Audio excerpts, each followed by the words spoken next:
সুপ্রভাত বন্ধুরা, কেমন আছো সবাই? আশা রাখছি যে যেখান থেকে আমার এই ভিডিওটি দেখছো সবাই খুব খুব খুব ভালো আছো। আজ হচ্ছে সোমবার, আর সকালবেলায় ঘুম থেকে উঠে পড়েছি। সকালবেলায় গরম গরম এক কাপ চা খেয়ে একদম ফ্রেশ মাইন্ড নিয়ে স্মার্টলি একদম কোমর বেঁধে কাজ করতে লেগে পড়েছি। তো অনেক দিন হয়ে গেল ঘরের ঝুল ঝাড়া হয় না, তাই ভাবলাম আজকে ঘরে যেহেতু সোমবার ভালো দিন আছে, তো আজকে ঝুলটা ঝাড়বো। আর আমি যখনই ঝুল ঝাড়ার কাজগুলো করি তখন সকাল থেকেই শুরু করি। আর এই যে দেখো রোদ্দুর পড়েছে জানালায়, গাছগুলোকে দেখতে কত ভালো লাগছে বলো। শুরু করে দিয়েছি ক্লিনিং করা। তো এটা হচ্ছে 3টে রুম নিয়ে একটা হলঘর, তো অনেকটা সময় লাগে আমার এই হলঘরের মানে ক্লিনিংটা করতে। তো যেহেতু সাদা দেওয়াল এখনও রং করা হয়নি, তো কী বলো তো নোংরাগুলো না আরও বেশি চোখে পড়ে। আর এই দেখো জানলাগুলো, চ্যানেলগুলোর মধ্যে এত ধুলো পড়ে, কী দিয়ে যে পরিষ্কার করি বুঝতে পারি না। তো তোমাদের যদি কোনো কিছু জানা থাকে এই ব্যাপারে আমাকে জানাতে পারো, আমার খুবই দরকার এই চ্যানেলগুলো পরিষ্কার করার একটা আইডিয়া।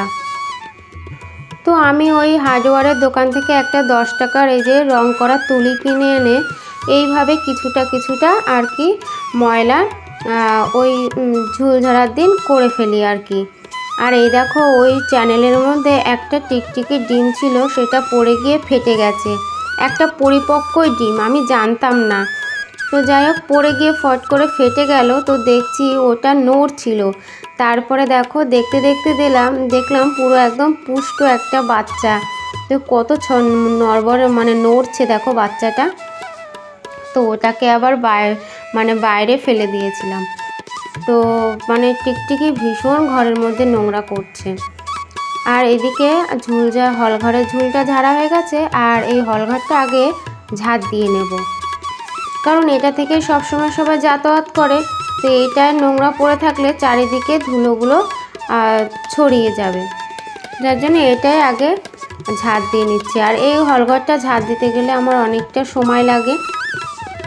আর এই খাটটা তো কোনায় থাকে, এক কোনায়, তো সেটাই সরিয়ে মানে সব কিছু পরিষ্কার করে নিলাম, খাটের তলাটা আর কি আবার জায়গা মতো রেখে দিচ্ছি। এই খাটটা না ব্যবহার হয় না, রেখে দিয়েছি হলঘরে। কি বলো তো জামা কাপড় তুলে এনে না এই জায়গাটায় রাখি আর কি। ঘরে তো সবসময় ছেলেমেয়েরা থাকে, ঘরের খাটটা ভীষণই উৎপাত করে ওরা, তো জামা কাপড়গুলো আর কোথায় রাখবো। ওই জন্য হলঘরের ওই খাটটার পরে জামা কাপড়গুলো তুলে এনে রাখি, ওখান থেকেই ভাঁজ করে ঘরে রাখি। আবার কোনো দিন ভাঁজ করা হয় না, ওভাবেই পড়ে থাকে, এখান থেকে নিয়ে আর কি পড়া হয়। তো সময় বুঝে সব কিছু হয়। তো কাজ করতে করতে খুবই ক্লান্ত লাগছিল, তাই ভাবলাম ক্লান্ত হয়ে বসে থাকলে কি চলবে বলো। তার জন্য একটু গ্লুকন-ডি খেয়ে নিচ্ছি, আরও গায়ে যাতে আরও এনার্জিটা বাড়ে। এবার চলে এসেছি রান্নাঘরে।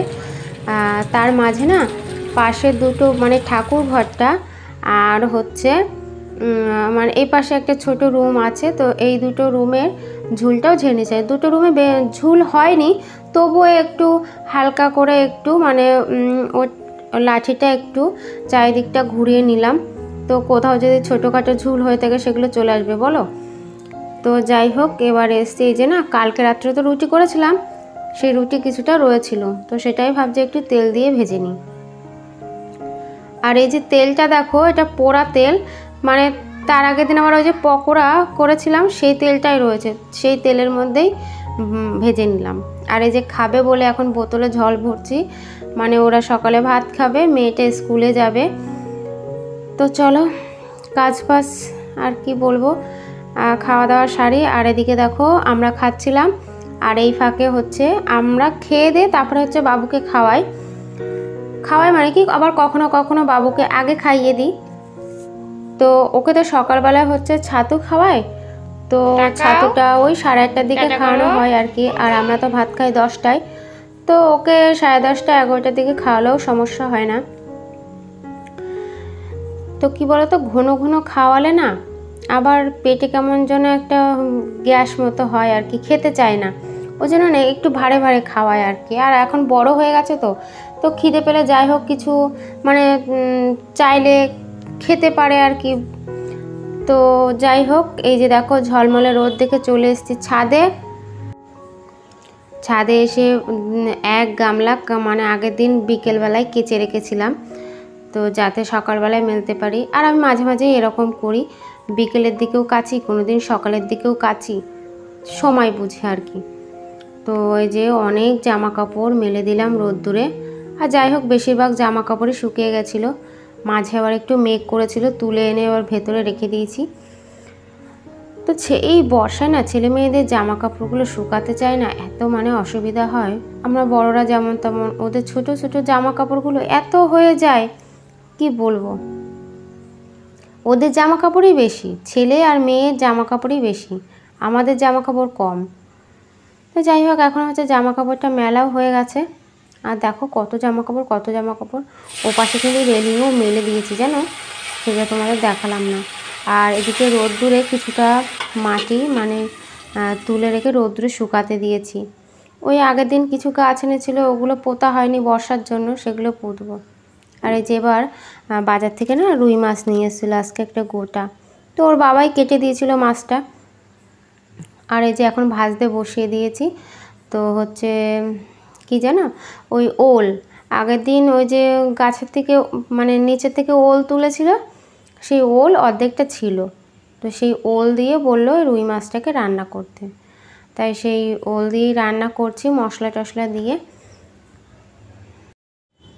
এরই মধ্যে বাজার থেকে রুই মাছের সঙ্গে সঙ্গে কিন্তু আরও কিছু জিনিস মানে কিনে এনেছে, সেগুলো তোমাদের দেখানো হয়নি, মানে কাজের এতটাই তাড়া ছিল যে সেগুলো আর দেখে উঠতে পারিনি। তো পরের ভিডিওতে তোমরা সেগুলো অবশ্যই দেখতে পারবে, আশা করি তোমাদের ভালো লাগবে। বুঝতে পারছো যে আমি কি বলছি, হয়তো গাছেরই কথা হবে।